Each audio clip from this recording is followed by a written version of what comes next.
अस्सलाम वालेकुम स्टूडेंट्स। आज की वीडियो में हम गेस पेपर का सेक्शन ए करने जा रहे हैं। ये वही गेस पेपर है जो मैंने आपसे प्रीवियस वीडियो में शेयर किया था। ये ए टेक चैनल का गेस पेपर है जो कि 2024 के लिए एप्लीकेबल होगा। और सेक्शन ए में हम एमसीक्यूज का पार्ट आज सॉल्व करने जा रहे हैं। इसके बाकी सेक्शन बी और सेक्शन सी अगर आपको देखने हैं तो मेरी नेक्स्ट वीडियो जरूर देखिएगा। और कंप्लीट पैटर्न पूरा गेस पेपर हमारी प्रीवियस वीडियो में मौजूद है, जिसका लिंक भी डिस्क्रिप्शन बॉक्स में मौजूद है। अगर आपको पूरा गेस पेपर देखना है तो मेरी प्लेलिस्ट में जाके मेरे प्रीवियस वीडियो जरूर देखिएगा। और डिस्क्रिप्शन बॉक्स में भी उसका लिंक मौजूद है, आप वहां पे क्लिक करके भी मेरा पूरा गेस पेपर देख सकते हैं। और किस चैप्टर से कितना पार्ट इंक्लूड होगा अकॉर्डिंग टू आवर गेस, तो वो भी आप जाके मेरी प्रीवियस वीडियो में देख सकते हैं। तो सेक्शन ए शुरू करते हैं हम, जिसके लिए आपको 20 मिनट्स दिए जाएंगे और इसके मार्क्स भी 20 ही हैं, यानी कि एक एमसीक्यू आपका 20 मार्क्स का है। सॉरी, एक एमसीक्यू आपका 1 मार्क का है। टोटल 20 मार्क्स हैं, तो इसका मतलब है हर एमसीक्यू 1 नंबर का है, तो टोटल 20 एमसीक्यूज हैं जो कि 20 मार्क्स के होंगे। राइट, तो एमसीक्यू नंबर 1 जो कि गेस पेपर में मौजूद है, और ये है to reset all variables we use the command. अब ये हमारे पास मैपल की कमांड है जो कि हम यूज कर रहे थे चैप्टर 1 में। तो यहाँ पे अगर आपको सारे वेरिएबल्स रीसेट करने हैं तो इसका मतलब है जो आपको कमांड यूज करनी पड़ेगी वो रीस्टार्ट की कमांड है। ठीक है, ये तो बहुत ही सिंपल सा है जो आपको याद करना पड़ेगा। चैप्टर 1 में से ही एमसीक्यूज मतलब कुछ आ जाएंगे आपके पास, 1 या 2 एमसीक्यू। बाकी चैप्टर 1 में से कोई क्वेश्चंस आपके पास नहीं आएगा। मॉडल पेपर में भी कोई क्वेश्चन नहीं था और हमारे गेस्ट पेपर में भी कोई चैप्टर 1 से कोई क्वेश्चन नहीं है। सिर्फ आपको कुछ कमांड्स अपने माइंड में रखनी है कि ये कमांड्स हम किस लिए यूज करते हैं, मैपल की कमांड्स हैं ये। राइट, अब सेकेंड एमसीक्यू हमारे पास है। सेकेंड एमसीक्यू ये है कि लिमिट हम अप्लाई कर रहे हैं जो कि n टेंड्स टू इन्फिनिटी है, और ये 1 plus 1 upon n minus 7 power है -7n। तो ये किसके इक्वल है? तो स्टूडेंट यहाँ पे हमें एक फॉर्मूला पता है, और वो फॉर्मूला ये है कि अगर हम लिमिट अप्लाई करें n टेंड्स टू इन्फिनिटी और अप्लाई करते हैं 1 प्लस 1 अपॉन n में, और इसकी पावर है n, तो वो इक्वल होगा e के। इसका मतलब ये है कि ये सब सही है। n tends to infinity 1 plus 1 upon n, सिर्फ इसकी पावर -7n नहीं होनी चाहिए थी, बल्कि इसकी पावर अगर n होती तो हम इसकी जगह पे e पुट कर सकते थे। तो हम क्या करते हैं, इसको ब्रेक करते हैं, और ब्रेक करने का तरीका ये है कि हम यहाँ पे limit n tends to infinity, और इसकी पावर है हमारे पास 1 प्लस 1 अपॉन n। अगर पावर को मैं ऐसे लिखूं कि n मल्टीप्लाई बाय -7, तो वापस से -7n ही बन जाएगी, क्योंकि ये पावर है, मैंने अब इसके ऊपर पावर -n की अप्लाई कर दी है, तो इसका मतलब वही है कि -7n।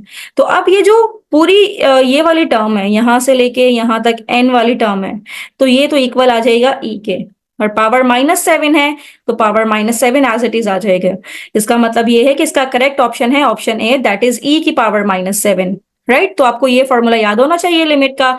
अगर ये फॉर्मूला याद है तो आप इजीली इसकी जगह पे ई पुट कर सकते हैं। पहले तो अपना जो भी क्वेश्चन गिवन होगा उसको उसके अकॉर्डिंगली सेट करना है, फिर पावर में -7 है तो हमने पावर में -7 लगा दिया है। राइट, अब नेक्स्ट नंबर 3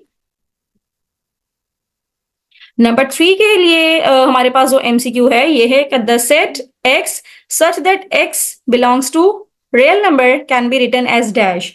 तो स्टूडेंट यहाँ पे आपको पता होना चाहिए कि रियल नंबर्स की हमारी रेंज क्या है। अब रियल नंबर्स, पहले तो मैं आपको ये ब्रैकेट एक्सप्लेन कर दूं कि एक ब्रैकेट हमारे पास होता है इस तरह का, जिसको हम कहते हैं कि ये ओपन ब्रैकेट है, और ये ओपन ब्रैकेट है, इसका मतलब ये है कि हमारे पास ओपन इंटरवल है,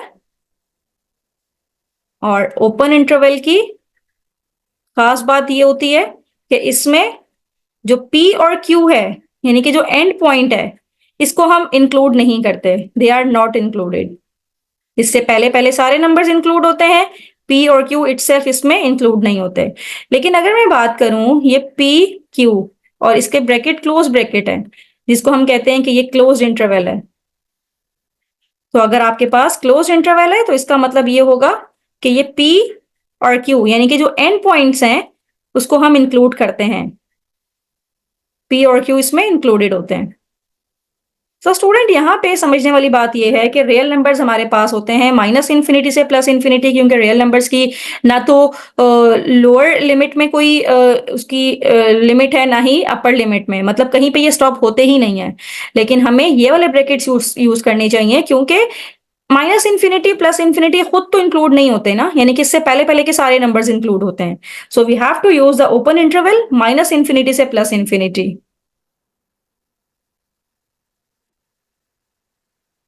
नेक्स्ट एमसीक्यू, एमसीक्यू नंबर 4। इसमें हमारे पास एक इक्वेशन गिवन है a x square plus b y square is equals to a b, और हमसे इसका डेरिवेटिव पूछा गया है।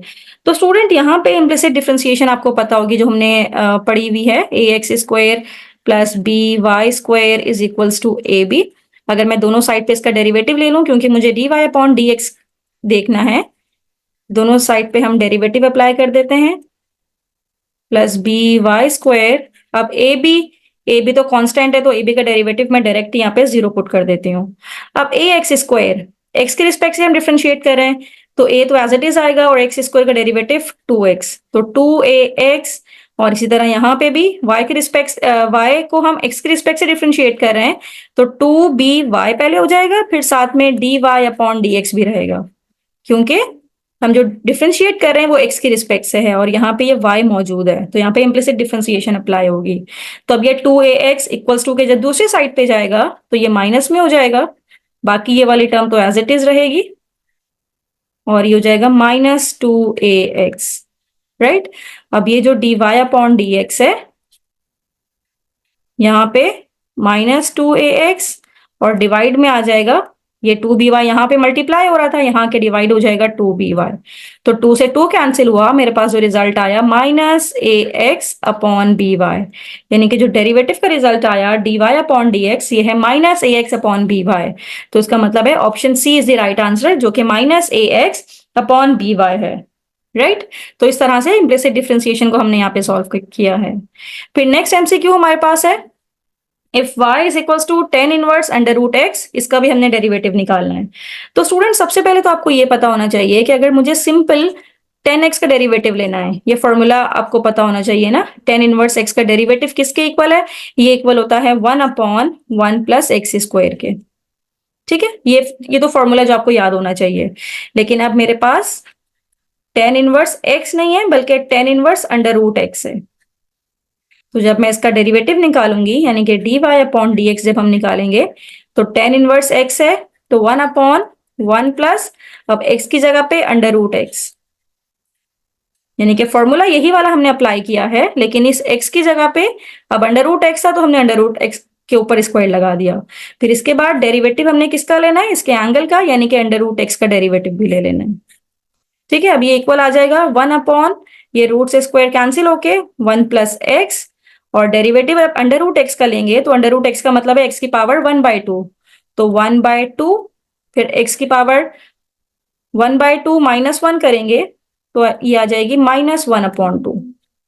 का मतलब ये है कि ये तो है 1/2, 1 प्लस एक्स, और जब ये पावर नीचे आएगी तो ये पॉजिटिव में हो जाएगी, और पॉजिटिव का मतलब ये है अंडर रूट एक्स में हो जाएगी, क्योंकि पावर 1/2 है, जब नीचे आके +1/2 होगा तो ये अंडर रूट एक्स हो जाएगा, राइट।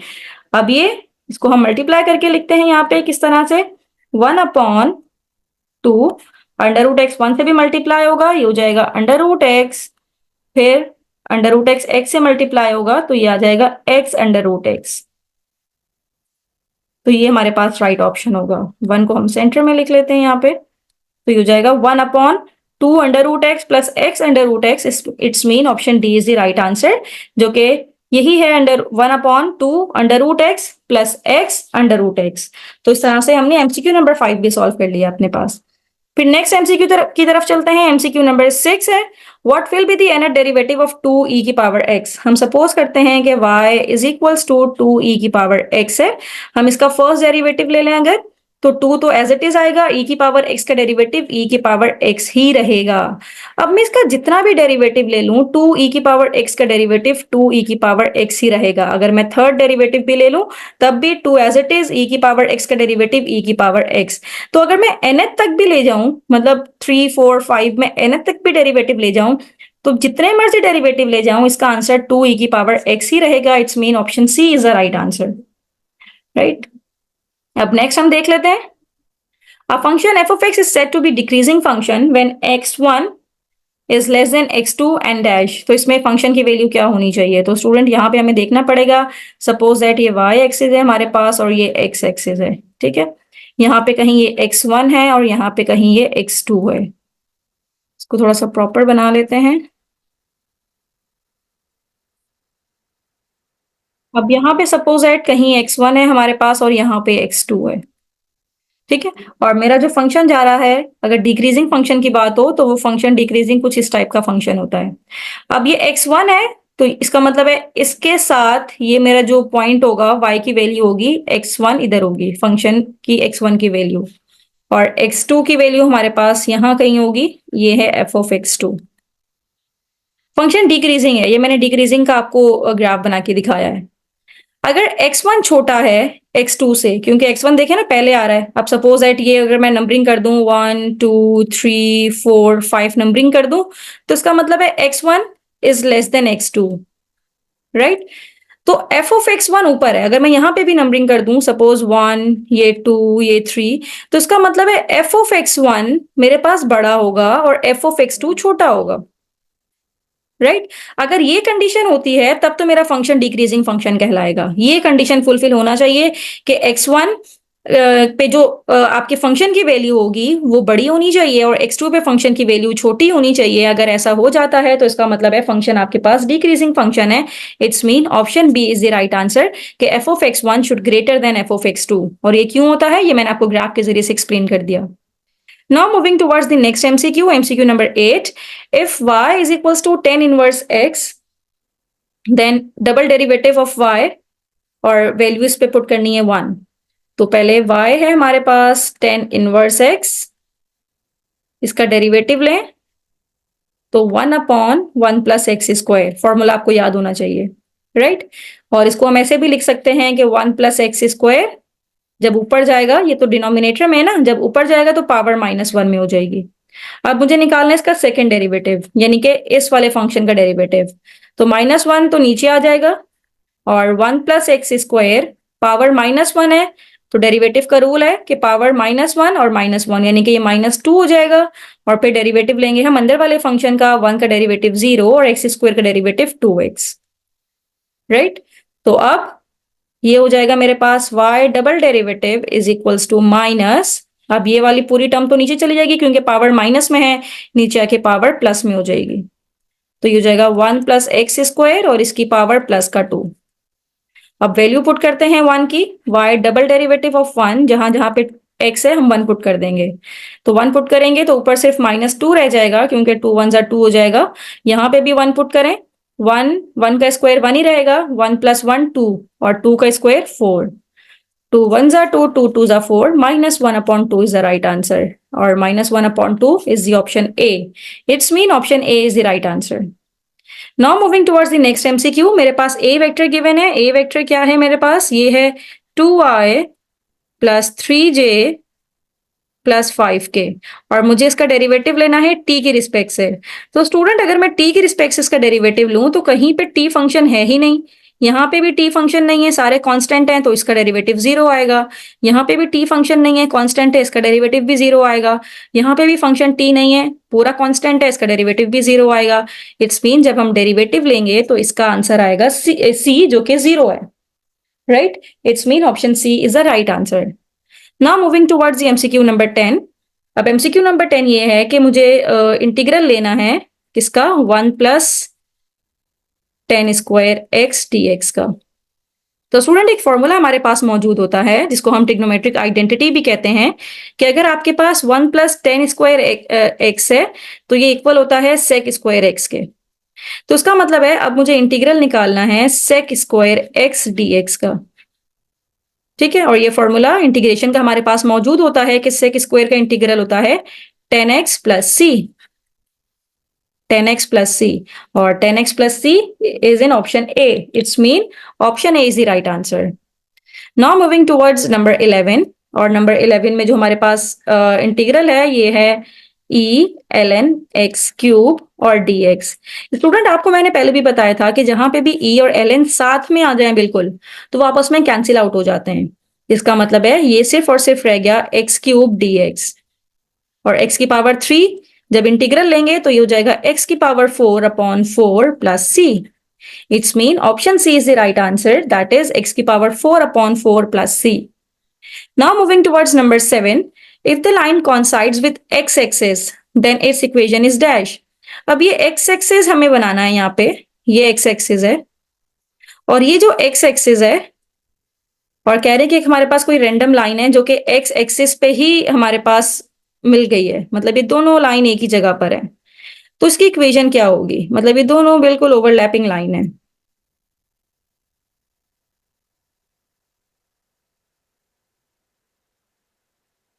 तो जब ये ओवरलैपिंग लाइन है, इसके नीचे ही रेड लाइन भी है, तो इसका मतलब है वाई एक्सिस की हमारे पास इक्वेशन होती है, यहाँ पे हमेशा y इज इक्वल्स टू 0 रहता है।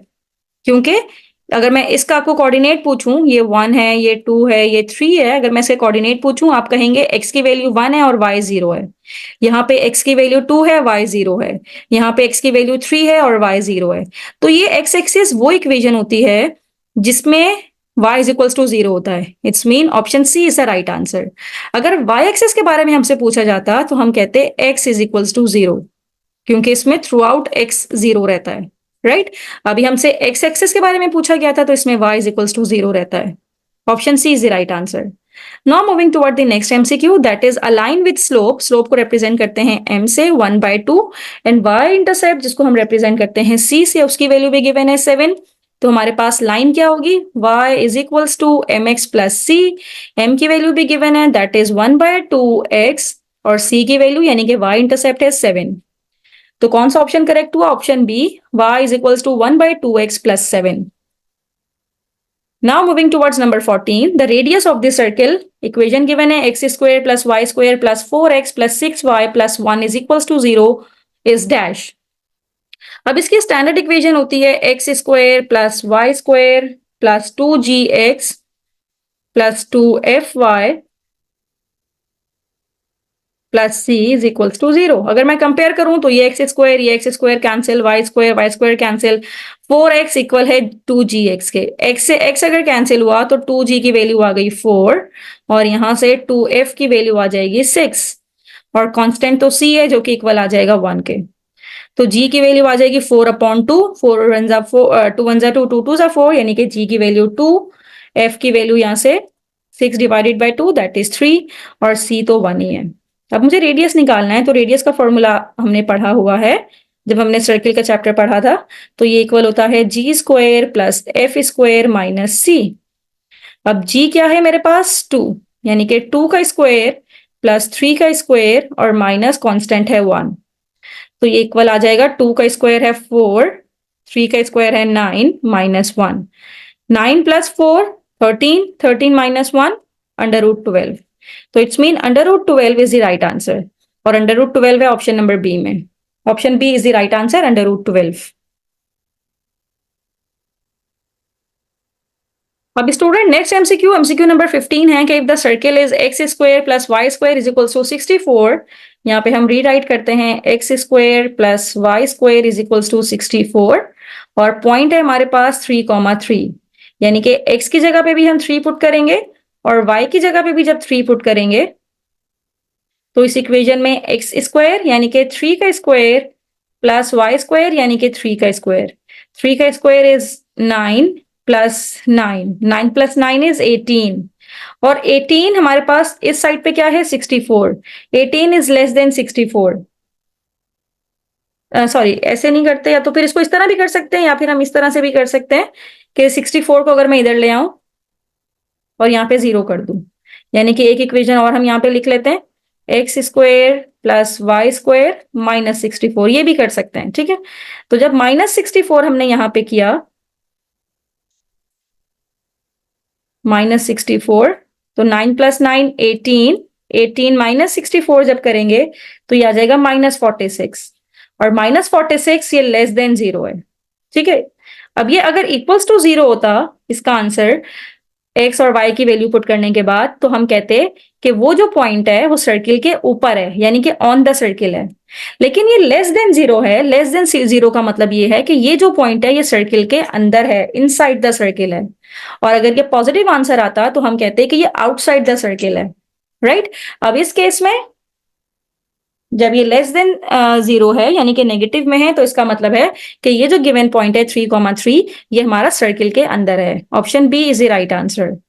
Now moving towards number 16, if eccentricity is 0 अगर इसेंट्रिसिटी 0 हो तो कोनिक कौन सा होगा? तो स्टूडेंट ये मैंने आपको बहुत डिटेल से समझाया हुआ है, मेरी प्रीवियस वीडियो भी देखिएगा कि अगर हमारे पास इसेंट्रिसिटी 0 होती है तो वो हमारे पास सर्किल कहलाता है। अगर इसेंट्रिसिटी हमारे पास 1 हो तो वो पैराबोला कहलाता है, और अगर इसेंट्रिसिटी लेस देन 1 हो तो वो इलिप्स कहलाता है, और अगर इसेंट्रिसिटी पॉजिटिव 1 से बड़ी हो तो वो हमारे पास हाइपरबोला कहलाता है, और अगर इसेंट्रिसिटी 0 हो तो वो सर्किल ही कहलाएगा।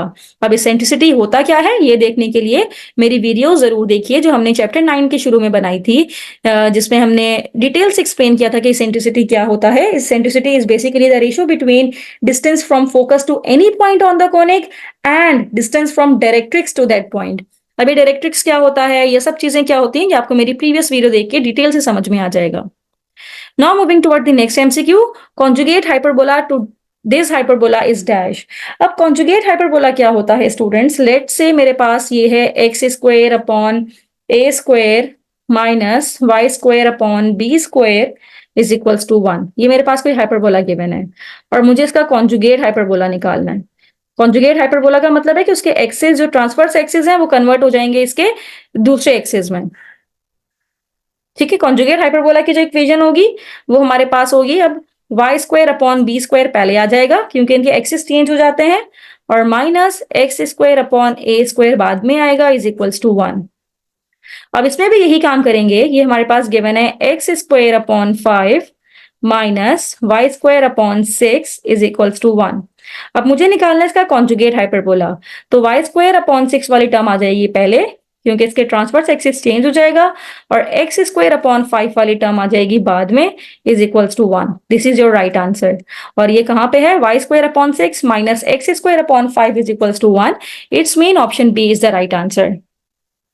Now moving toward the next MCQ, that is number 18, the degree of differential equation. इसकी डिग्री हमें निकालनी है।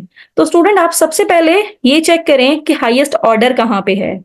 ये फर्स्ट ऑर्डर डेरिवेटिव है, ये सेकेंड ऑर्डर डेरिवेटिव है। तो जो सेकेंड ऑर्डर डेरिवेटिव होगा, ये हमारे पास सेकेंड ऑर्डर डेरिवेटिव लिखा हुआ है, इसकी जो भी पावर होगी, पावर का मतलब है बाहर ये जो नंबर मौजूद है ये 1 है, हालांकि इसकी बाहर 4 पावर मौजूद है लेकिन ये हाईएस्ट डेरिवेटिव नहीं है।